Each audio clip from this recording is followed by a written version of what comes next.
Scientists of Reddit. What's a scary science fact that the public knows nothing about? Story 1. There is a gravitational anomaly in space called the Great Attractor, which is pulling everything within the Virgo and Hydra Centaurus superclusters towards it. It lies 150 to 250 million light-years from the Milky Way, which itself is being pulled towards it too. The scary part is that relative to us, the anomaly lies within the same plane as our own galaxy, making it very difficult to observe. Essentially, we have almost no concrete idea of what it is. Story 2. If your dog swims in a lake after receiving a spot on flea treatment, it absolutely decimates the invertebrate population. A large dog swimming in 8 Olympic swimming pools worth of water soon after treatment will leach enough neurotoxin to kill 50% of the lake's invertebrate population within 48 hours. There's some awareness of this, but it's not being taken seriously enough. Edit. I need to add, when I say after, I mean relatively soon after, within say a day, to have an effect quite this devastating. The leaching does reduce over the month, but it's still there, and the effect of multiple dogs still allows for a terrible buildup of chemicals. Story 3. Scientific literature conclusions on Alzheimer's disease and other neurodegenerative diseases in general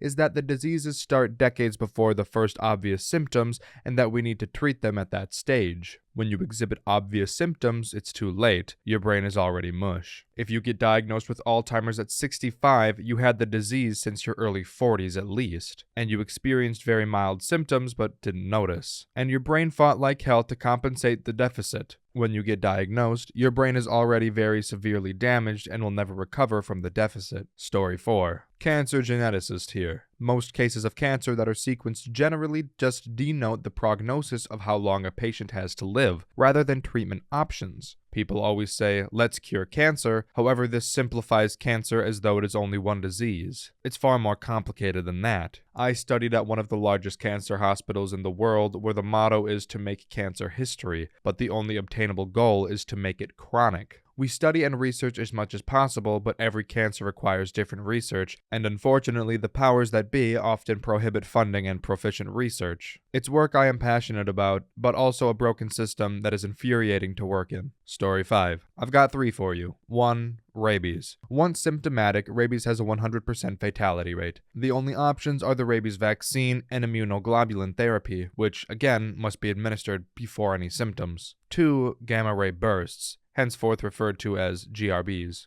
GRBs are a rare phenomenon emitted from the poles of rapidly spinning supernovae and hypernovae. In the event of a direct hit from suitably close, which is actually really far, all life on Earth would be wiped out. The facing side would be annihilated instantly, while the trailing side would quickly die due to the conditions on Earth no longer being suitable to support life, and there's absolutely nothing we can do about it. 3. Runaway global warming. There are many stores of greenhouse gases, namely carbon dioxide and methane, all over the place. But the conditions required to keep these gases trapped are delicate. The worst part? It may already be too late to stop, even if humanity immediately ceased all greenhouse gas emissions and put every single resource we have into carbon sequestration. Story 6. I'm in the UK. About 17% of people have fetal alcohol syndrome. As much as 17% of us are developmentally disabled simply because, prior to the late 90s, a large proportion of British mothers drank during pregnancy, 41%. Thankfully, the prevalence rate has been falling fast since the late 90s when all this research was published, but it's terrifying to see how much of an effect FASD is having on society. Story 7. Haven't seen this one yet. Insects are going extinct. We have lost a significant chunk since the 80s. I think it was around 20%.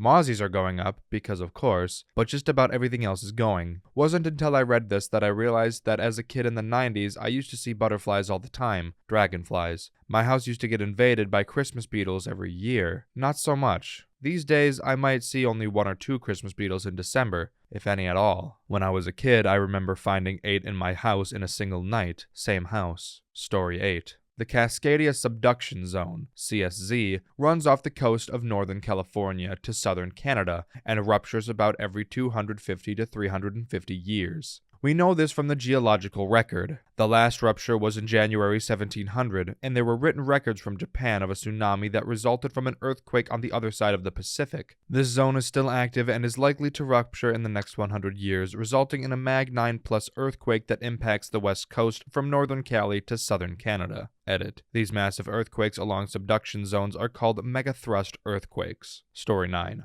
Prions. Misfolded proteins that cause a cascade of protein misfoldings that lead to amyloid plaque buildups, resulting in uncontrollable neurodegeneration that is fatal in 100% of cases within 2 years. There is no cure. We don't understand what causes it. We don't understand the mechanism of the misfolding cascade. We don't even fully understand the structure of the misfolded proteins. It could in theory happen to anyone, at any time, and there's no way to tell until you start showing symptoms, at which any point might give you 18 months to live. If you're lucky, the last 6 of which will be intensely unpleasant. Story 10. Some forms of anesthesia don't numb you to pain, they make you forget that you felt it. That reminds me of that early anesthetic for children didn't actually stop pain and just paralyzed them. The doctors didn't believe the kids describing the pain, and it wasn't until a child of a doctor was able to recount in detail the medical procedure and how he was cut up and what caused the pain that they stopped using it. This is all form memory from a college neuroscience class, so I don't recall the specifics. Story 11.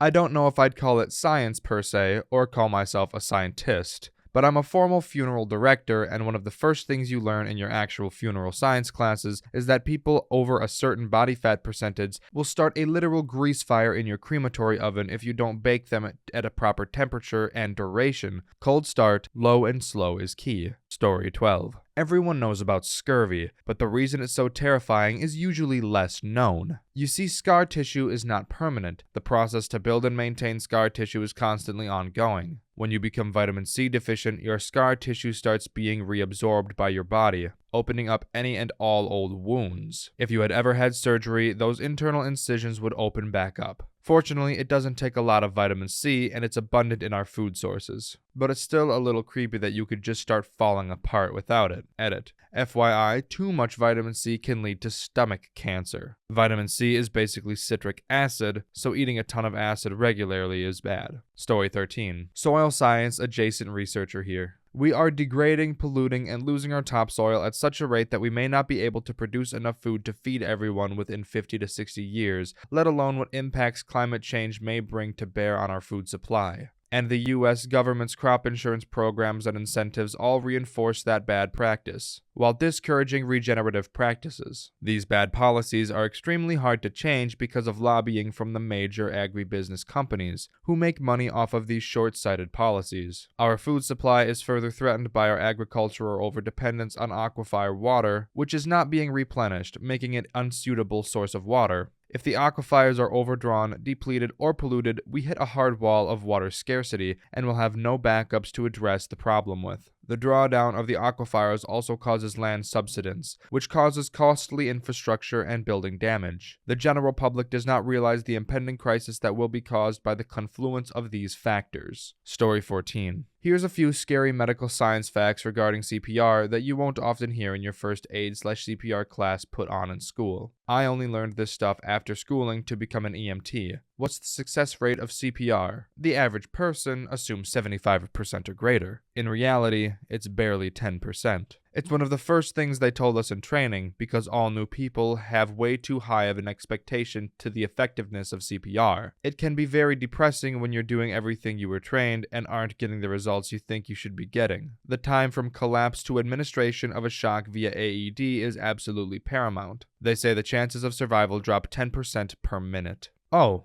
and rescue breaths. If you're not being very, and I mean very careful, you'll cause gastric dissension. You'll literally be blowing up their stomach, and they will vomit. Then there's the cracks and crackles. If done right, it'll sound and feel like you're breaking every rib in little old lady Nelson's chest. You're likely not, it's cartilage and other bits shifting. Although if you're a bit too vigorous, you may very well break a rib or two. But hey, they're already dead, so it doesn't matter. They'd rather be alive with a broken rib than dead. Story 15. If you live in the Netherlands and your house is older than let's say 100 years and you have not renovated your plumbing, chances are fairly high that you can get lead poisoning. It is impossible for water treatment companies to pinpoint where they are and how many, and many building plans do not include the plumbing schematics. So check your pipes for lead. They can do harm, especially to children. Story 16. Phosgene is a gas whose lethal dose is 5 times the detection threshold when you can smell it, and it smells like freshly cut grass, supposedly. This is super important if you are a welder or amateur welder. Do not use brake cleaner on rusted metal if you intend to weld it. Welders use electrical currents to create arcs which superheat metal. If there is brake cleaner/residue on the metal, it will create enough phosgene gas to kill you instantly. Wire wheels exists for a reason. Use them. Story 17. Most cosmetic items that say they contain ingredients like different plant extracts have just enough to say that it's there, but not enough to actually help you. Like a few grams in a batch, that's a couple thousand gallons. If it isn't an FDA-regulated component, like for example salicylic acid in a shampoo for people with dandruff, there is literally nothing stopping companies from putting virtually undetectable amounts of ingredients into stuff just to be able to say it's there. Story 18. Topsoil loss is pretty scary for the medium-long term. This glosses over heterogeneity, e.g., we're burning through soil in the Midwest much faster than other parts of the US. Interestingly enough, a lot of damage from the Dust Bowl is still in place, but we're relying on more input-intensive methods to eke out results. Fertilizer runoff is also causing an anoxic dead zone in the Gulf of Mexico. The nutrients feeds algae, which has a population explosion and rots en masse. Some are holding out for usable soil opening up at high altitudes, e.g. Canada, Siberia, with climate change, but at least near term that isn't too promising given that it will generally be poorer soil, e.g. less phosphate, and melting permafrost won't be too reliable for quite a while. While vertical farming and the like is making advances, as I understand it, most of what's practical to grow tends to be inefficient calorie-wise. Story 19.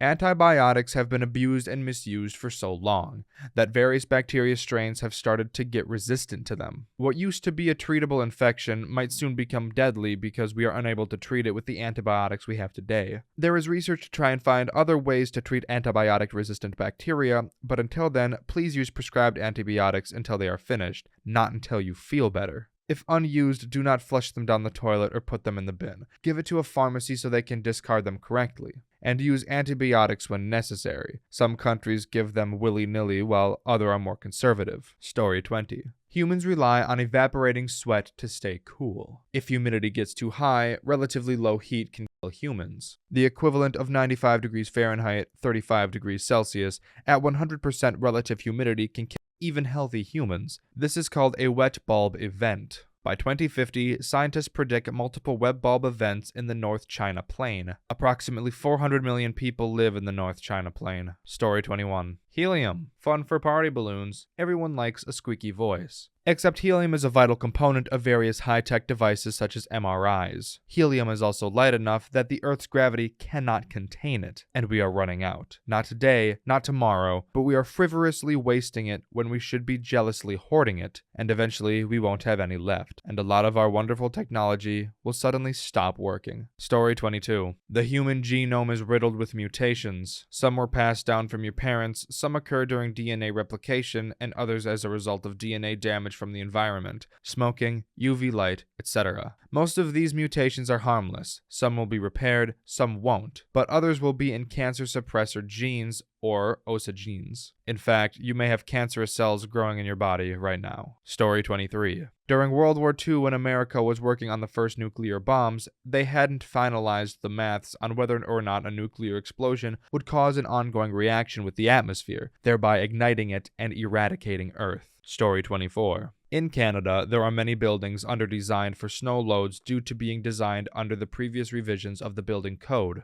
Snowdrift loading due to different height roofs, large RTUs, or solar panels, etc. were not factored into the design for the roof structures. A lot of jobs tend to increase in scope after an analysis of the roof capacities performed. Story 25. A particle found in the core of a neutron star can convert normal matter into what is called strange matter, and it can infect all matter in the universe because it can exist outside of neutron stars. A single particle is enough to change Earth into an unrecognizable planet, along with us. Story 26. Botox is made from botulinum toxin. The toxin is produced by the bacterium Clostridium botulinum and is considered to be one of the most poisonous, lethal substances known to mankind. The toxin is a neurotoxin that blocks nerve signals to muscles. Consequently, it prevents muscles injected with Botox from contracting, tensing, so they become weak or paralyzed, thus improving the appearance of wrinkles and fine lines. Fortunately though, Botox is only injected in small, targeted doses and is considered extremely safe as long as it's made and provided by a licensed professional. Story 27. A repeat of an earlier post, but damn does it fit so well. The original nuclear bombs leveled the cities they detonated over, yet are considered puny in today's standards. The most powerful nuclear bomb ever created, the Tsar Bomba, had an explosive yield 3,000 times more powerful than the original nuclear bombs, and its power was calculated to be more than 10 times the combined power of every single munition used in World War II. That includes every bullet fired, every grenade thrown, every artillery shell fired, every bomb dropped, and of course, the 2 nuclear bombs dropped. It was detonated 4 kilometers from the ground over the remote Severny Island, yet still completely destroyed towns within a couple hundred kilometers of the blast, and broke windows as far away as Copenhagen, Denmark. The shockwave from the blast circled the globe 9 times. The plane that dropped it was given a 50-50 chance of survival, yet the bomb was originally designed to be twice as powerful. Story 28. Our food is becoming less nutritious. Plants take in CO2 gas and convert that into carbohydrates through photosynthesis. The increase in atmospheric CO2 concentration we have caused means that plants are producing more carbohydrates, sugars, and structural carbs like cellulose. However, the mineral, micronutrition, and protein content of plants is not increasing. Plants today contain more carbs than plants 100 years ago, generally. This may be a contributing factor to the obesity epidemic, since more total calories need to be consumed in order to reach total nutrient requirements. Story 29. There are some destinations in space that are considered dead ends, where the expansion of the universe between you and them is so great that even traveling at the speed of light, you'll never reach your destination. Worse, you can't turn back after a certain point, because home is receding faster than you can fly to. You're just trapped in an endless void between 2 unreachable destinations forever, and no one will ever be able to reach you for the exact same reason. Story 30. Well, I'm not a scientist, but I have an interesting one about the New Madrid Fault. In 1812, it faulted, causing the Mississippi to flow north for a short time. When there's an earthquake in that area that is substantial, it shakes the river plain. The river plain is more like jello than solid land. This causes it to come loose, resulting in sand blows. If you're ever in an area, you can still see areas of sand that have been pushed up for these. There's also Indian legends of this fault being active, so it's odd it's been dormant for so long. Story 31. I keep wondering why so many people, including in this post, are scared of cosmic changes that might eradicate life, Earth, and all existence in an instance, such as vacuum decay. Like, if it ever happens, we will never know about it. We won't see it coming, and we won't actively experience it or anything after, since when it happens, it's already over. Aren't the scary things you actually have to deal with, like lasting disease or social collapse, rather than an instant wipeout that doesn't really concern anyone anymore the moment it's done? Story 32. Physical oceanography. The world's climate is driven by the meridional overturning circulation, what you might have heard as the global conveyor belt. Essentially, this is the formation of cold and salty deep water masses near the poles, North Atlantic, Antarctica, that sinks to the bottom of the oceans, that then upwells in regions like the Indian Ocean and subtropical Pacific. No deep water formation, no upwelling, no deep water formation, no movement of heat on a larger scale, theoretically, in the oceans. The heat capacity of the oceans is orders of magnitude greater than that of the atmosphere. If that heat isn't moving around, the world's climate rapidly changes. Thanks to the melting of the Greenland ice sheet, there's going to be a lot fresher water in the North Atlantic. No salty water. No deep water formation. No deep water formation. No conveyor belt. No conveyor belt. No Gulf Stream. Or anything else driven by geostrophic motion. Climate apocalypse. Have fun. Story 33. The Yellowstone caldera has migrated over millions of years due to tectonic plates moving. This has left a giant scar across all of southern Idaho that can be seen from space. You can see it for yourself on Google Earth. It shows just how big the caldera is and a small idea of how bad an eruption would be.